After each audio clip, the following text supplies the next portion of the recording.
每当空污拉警报，空气品质不好，民众大多防护意识，主动戴上口罩。对呼吸不好对肺也不好，都会戴口罩啊。如果要出来运动，就会特别注意一下。像前几天比较严重，就比较不敢出门。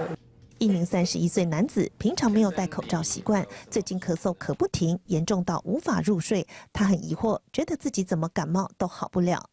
夜咳很严重，甚至会有胸闷。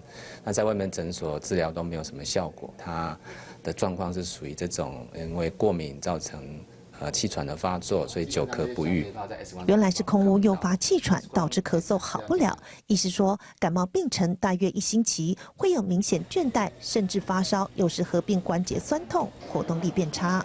如果是过敏的话，基本上就是除了你的那个咳嗽、呼吸道的症状外，其他大致上还好。那可能有加上一点胸闷。